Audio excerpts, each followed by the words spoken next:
Hey, everybody. Welcome to the Wednesday edition of studentloanjustice.org. My name is Alan Collins. We are the oldest, largest, first, only true grassroots group fighting only and absolutely for student loan justice. We've been around for quite a few years, since March 2005. I'm actually just seeing, it looks like we have a guy in the waiting room. An unforeseen guest, Gordon Wayne Watts, and it's a fortuitous that you're here with us tonight, Gordon. I'm glad to see you. I was kind of planning on tomorrow, but no, we can do it tonight. That's great. I'll bring you in just a second. A couple of announcements, folks. While I can still talk, just kidding, Gordon. I'm thrilled to announce we've raised $6,000 of the $8,000 that we need to raise to replace the SLJ van. If you see that GoFundMe link below, we're at like $6,100. We have very little ways to go. Please help if you could, please. Sooner we can get done, the sooner I can get our new used SLJ van, and I can shut up about it. Very important today. We published yesterday an article calling out the Republicans, a clarion call to the Republicans, why they need to fight for the return of bankruptcy protections to student loans. It's very important that you and everybody watching this gets this article in front of the eyeballs of Republicans in Congress, so that's both House and the Senate, their staffers, conservative people and pundits everywhere. This is the battle, guys. I'm telling you, we've been doing this for 18 years now. We know the path to actually get real student loan justice, and it starts with getting this article to Republicans. It's the most important thing that we've done so far this year. So if you care at all about solving this problem, just help, please. Join the hundreds of people who are helping, and let's make it thousands, if not tens of thousands, because Lord knows I can't do this on my own. Gordon can't do it on his own. Lisa and, well, I'm not going to start naming names, but Jackie, we cannot. Christine, we can't do this. We can't do this on our own. Joanna, Nicholas, we cannot. Ed, our fearless co-leader. Okay, that's it. No more names. We can't do this on our own, guys. There's 535 congressmen and senators, congressmen and women and senators, and I just can't tweet to 535 people. It would take me all day or 2 days or maybe even 3 days to find all of their. It's just too much. It's way too much for one person or even a handful of people to handle. So please look up and down on our Facebook group. Look up and down on our Twitter account. We've pinned it. This article we've pinned on both of those places. Right after this live stream, I will be posting it to the main page of our website as well. So you'll see it like the first thing you see. Got to get that article to Republicans in the Senate and the House. So speaking of Republicans, I'm very glad to have a surprise, impromptu, at least to me, guest on air with us tonight, Gordon Wayne Watts, out of the state of Florida, which is a very important state for many, many, many reasons. And so buckle your seatbelts, ladies and gentlemen. I'm bringing him on now. Hey, Gordon. Hey, I want to offer my deep apologies because I dishonored the entire crew because we had a little miscommunication and I was not checking my messages. I was expecting you to call me and you knew I should have called you. Oh, right. And so I was without honor. For those of you have restored my honor. For those of you who don't know, I appreciate that. Yeah, Gordon was supposed to be on last week and there was a communications kerfuffle. So I thought you were going to come on tomorrow, but hey, I'm glad to see you here tonight, and I appreciate it. Me too, actually. So what's going on in Florida, Gordon? Let me just say a couple of things. People of Florida owe $120 billion in student loan debt. If you listen to any of the politicians in Florida, Ron DeSantis and on up to all the senators, most especially Rick Scott, these people are wagging their finger at the borrowers, and I'm just wondering, what is going on with conservatives in Florida, Gordon? Okay. First, I want to point out that liberals and conservative people, not the lawmakers, but the people, mostly agree on things about the student loan and other matters, which is unrelated. From the liberal point of view, they're a bunch of rich, elite Republicans. But from my view, I'm a conservative Republican. Everywhere I look is rhino Republicans, except maybe Matt Gaetz and one or two others that don't abide by the U.S. Constitution. The Republican Party has in our platform to eliminate using my tax dollars to make guarantee student loans, which is only possible by one or two methods: either one, a miracle from up there, or two, the free market threat of bankruptcy to force the Department of Ed be like, oh, that student can file bankruptcy. And I don't know whether the people are stupid, the lawmakers that is, or if they're just bought off by the lobbyists. Everywhere I see is rhinos. You're a recipient of my blind carbon copies, and you have very patiently not complained when you have been inundated with emails that I've sent to lawmakers, and you probably just speed read it or you ignore it, which is I don't know if I told you. I don't know if I told the audience, but Gordon is extraordinarily prolific. I'll just say. Go ahead. Well, the bottom line is I've emailed, I've phoned, I've visited in face to face with both Senator Rick Scott, Senator Marco Rubio, and I gave Marco Rubio a copy, a printed out, color laminated copy of a column I wrote, and the follow-up column was not too flattering. And they have not done anything. And you know that I've emailed them, I've phoned them. I would bring you in, but I don't know how to do three-way too well with these smartphones. I mean, I want you to be honest with me. Are my emails good, bad, ugly, in between? I mean, you know, I've tried to make small emails, big emails, tall emails, and short emails, and they're not listening to me. I need some help, my friends. I need some help.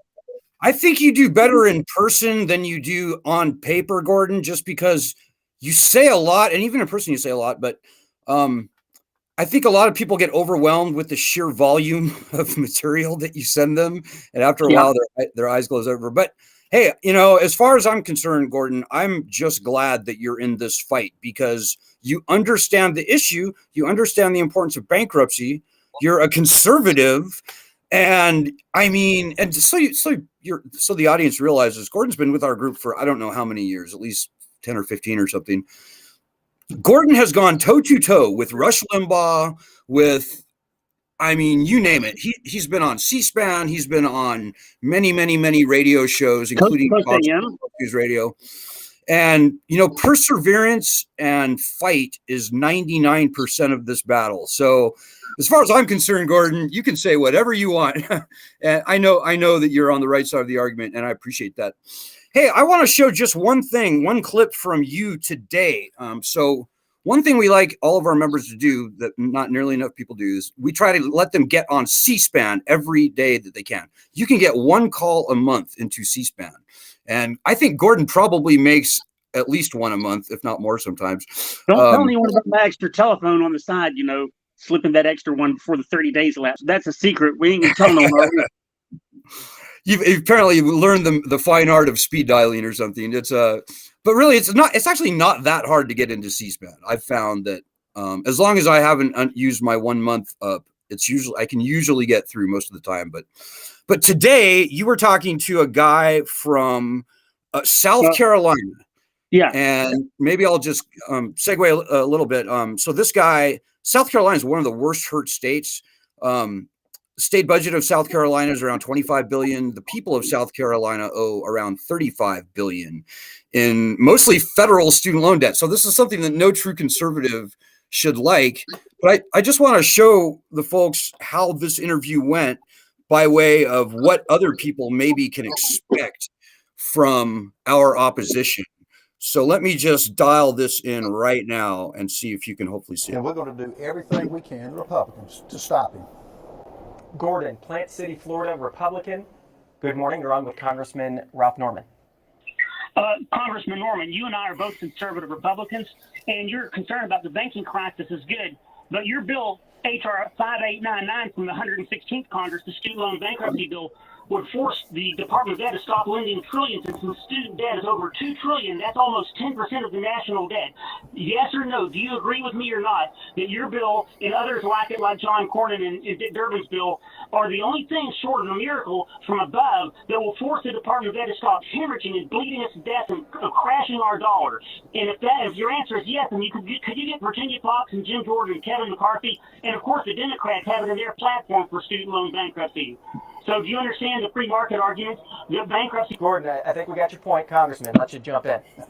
Yeah, Gordon and I, again, just have a disagreement. It's not the government's responsibility to pay debt. What this administration is doing to pay off loans is irresponsible, it's unconstitutional, and shouldn't happen. What about the people who don't go to college? What about those who go to community colleges and pay their own debt off? It's a travesty, and this country is again heading headlong into bankruptcy because this administration and their policies goes along with the 87,000 IRS agents and everything else that this administration is doing unconstitutional.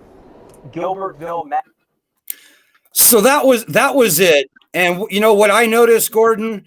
He didn't He even didn't answer my question. He changed the subject. He acted like he was brain dead or something. right. Yeah, he completely avoided your question. The question was bankruptcy. You didn't even say cancellation. But yeah, that's what we got. So Can I add one thing? I would Yeah. like to add one thing that's really odd. This guy was an original co-sponsor, or he was at least a co-sponsor of Grothman's bill from 2 sessions back for student loan bankruptcy. And I was thinking this guy's on our side. But that was 2 sessions back. The last session and this session, he has not been on board. What do you think happened? Do you think he got frightened off, or do you think it was just an honest misunderstanding, or what? I think it's his staff told me that. I think it's eerie how shallow members of Congress are on both sides of the aisle. They hear student loans and they automatically go to whatever their talking points are. And this guy went straight to student loan cancellation, didn't even entertain the gist of your question. It was his bill. That was his bill, for God's sake. Yeah, I know. He was supporting his own bill. And if you remember, you got a question. Was it you or me? Somebody got a question into Glenn Grothman out of Wisconsin about his bill also. And he didn't even seem like he realized that he had sponsored that bill. And so it's kind of like, what is going on? Not only with the Republicans, I would say the Democrats as well, although the Republicans seem to be a little bit worse. So that's just weird. That to me is just eerie how, and hopefully it was obvious to the audience that he didn't answer your question at all. I would say maybe you could have made it a little more clear. You could have just been fewer words and just simpler to make sure he understood the question. But even if you had said, do you support returning bankruptcy to student loans or not? Like even that simple, I kind of don't think he would have answered the question. So I'm in direct communication with the guy's staff, and his staff seemed to indicate that he was overworked, that they're going to give me a direct answer. So I called my own lawmakers in Florida, and I said, this guy way over in Carolina, that's not even my own member of Congress, is going to give me a direct answer because they think I'm big. And if they give me a direct answer and you guys don't return my press inquiry, then I'm going to put bad press that my own people, my own lawmakers aren't going to return my press inquiry. But I mean, the guy actually was a co-sponsor of the bill 2 sessions back, and he actually is interested in cutting the pork spending, or so he says. And this bill would do exactly that. I mean, your bill or his bill would make the Department of Ed think, oh, the students can file bankruptcy. We're not going to loan them an insane amount of money, even though it's tax dollars. They still are not going to do that, and it would save tax dollars, not just help students, but it would help the taxpayers, and of course the colleges would get hurt a whole bunch because the taxpayers and the students. So I don't know what I mean. You think that it was on purpose, that the guy maybe got scared off by lobbyists? What do you? I mean, is that your vibe? It sounded to me like just intellectual laziness. He heard student loans and he goes, oh, student loans. Yeah, I got 3 points I want to make there. Boom, boom, boom. And by the way, so the audience understands. If you're new to the group in particular, we're all for cancellation. That's fine and good. In fact, we started the public conversation about student loan cancellation here on this group. I kid you not. It all started here. But we know that bankruptcy is the most fundamental injustice with the student loan program, and that bankruptcy's got to be returned. Not so that everybody can rush out and file, few people probably will, but rather because it will restrain the lending side and force the Department of Education to crack the whip on the colleges. It would restrain lending, which would directly reduce the price of college. Right. And it would level the playing field so that the Department of Education doesn't have a license to steal under the guise of these weaponized loans. So, one other thing I want to mention, Gordon, was a couple weeks ago, you got eyeball to eyeball with Virginia Fox. Who's the worst person in the world. Wait a second. Wait. I'm a conservative, and she actually admitted from the podium that the college tuition has gone up faster even than healthcare, and she really did seem genuinely concerned. I would trust her more than my own members of Congress. Now, as far as making retroactive bankruptcy, I think that's going to be a hard sell. But I think making it proactive towards not retroactive, I believe that she can be pushed into that, kind of like Josh Hawley. But now I want to point out something. The student loan cancellation thing gets people in our group sometimes emotional. And you were the one that started the thing. I'm going to give you props because you actually have the student loan cancellation and bankruptcy. My thing was just with bankruptcy, and I had like 300 signatures. So you have more bravado and guts than me. But student loan cancellation, no matter which way it goes, is not a long-term solution. I don't care if you agree with it or disagree with your conservative or liberal. It is not a long-term solution. It would free some of the debt slaves, but not abolish debt slavery and make Abraham Lincoln turn over in his grave. And so that's why you have rightly made bankruptcy self-defense. I consider it like a form of self-defense, like the economic Second Amendment.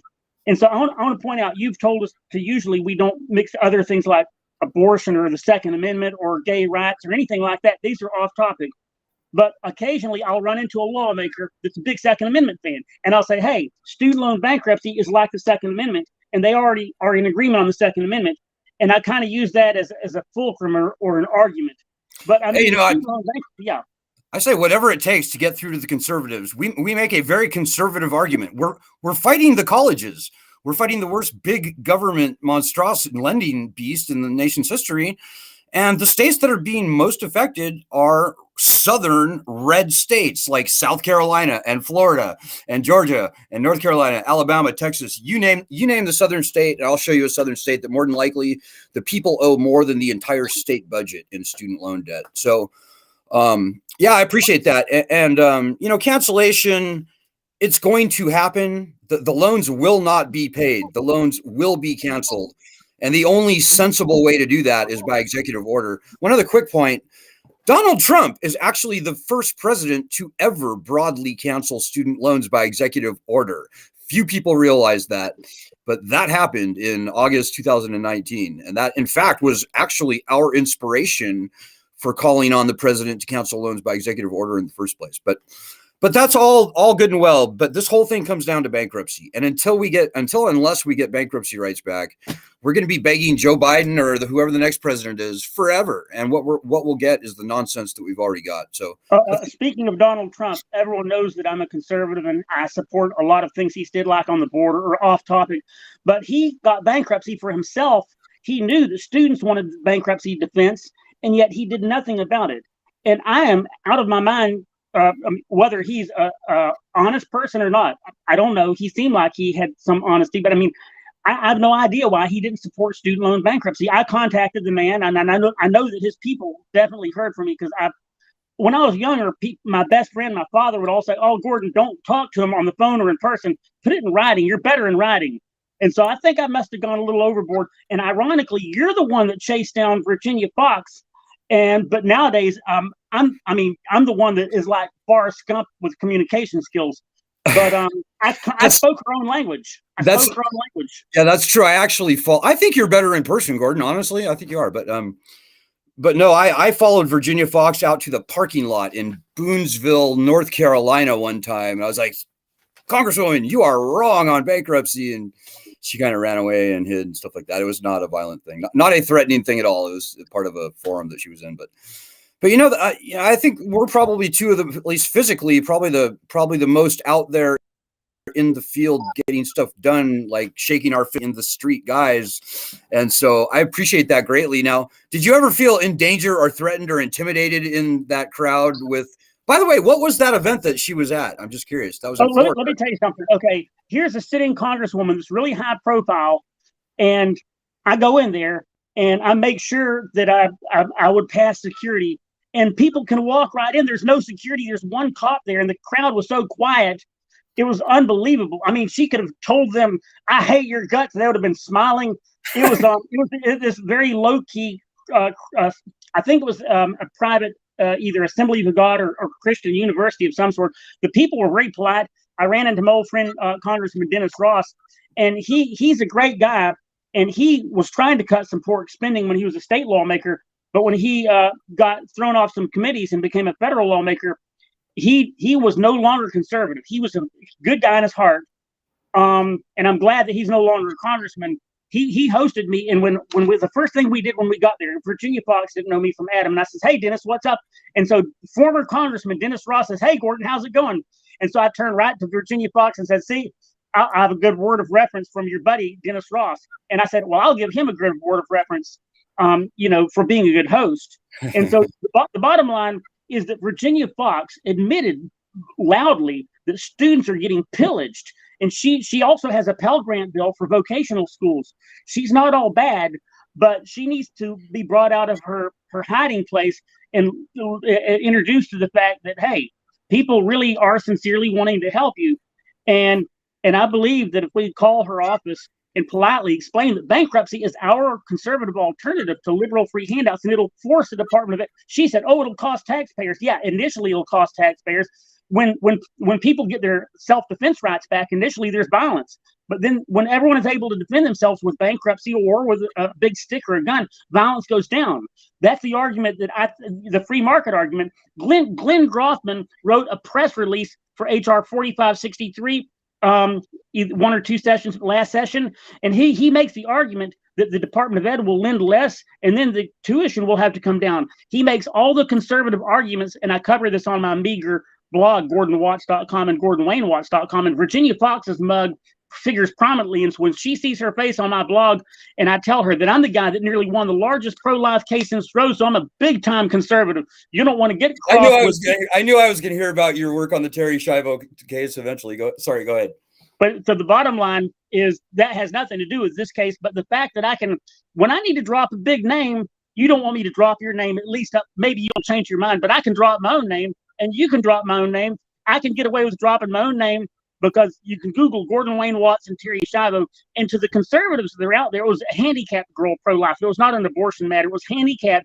And you had liberals and Democrats. I lost it 4-3 in the Florida Supreme Court.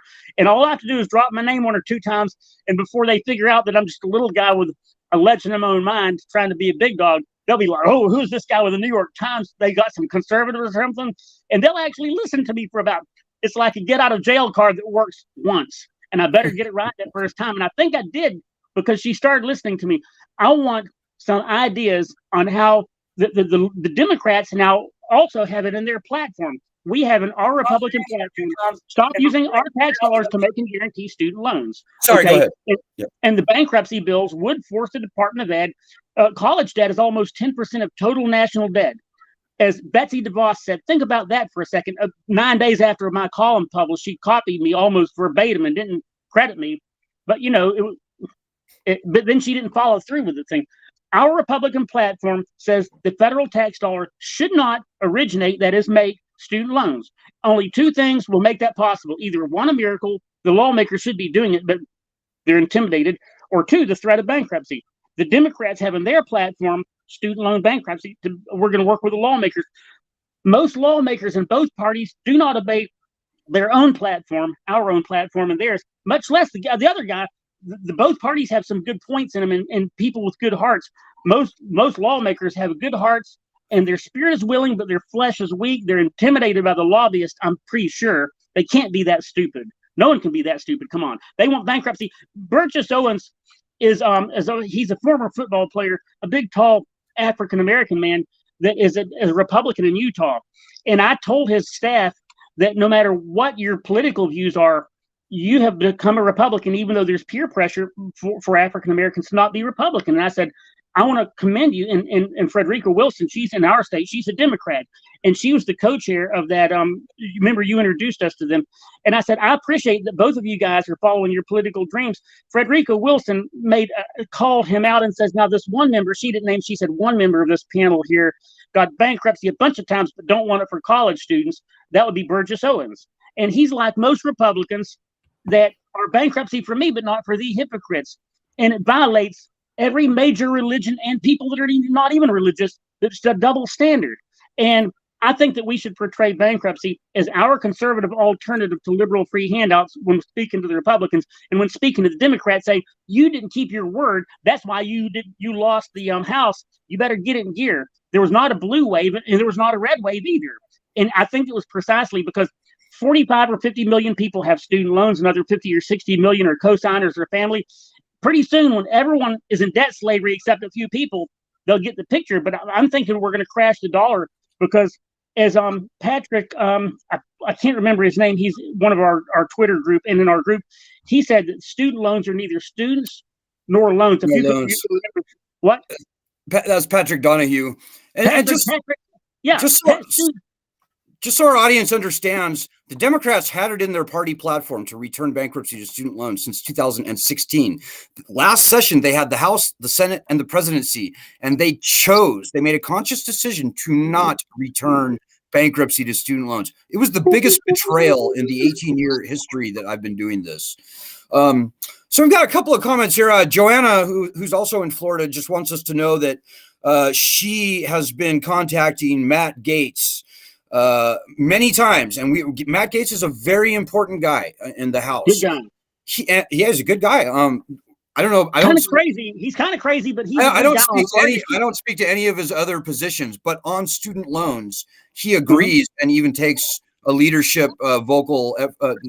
His Twitter, his committee comments. Matt Gaetz has made comments in committee on his Twitter. He hasn't sponsored or co-sponsored anything, and I'm kind of wondering about that. But his heart seems good. I don't know what's going on. He seems to know it. And there's many conservatives in and outside of Congress who agree with us. In Congress, there's John Cornyn, Glenn Grothman, Matt Gaetz, Josh Hawley in Missouri.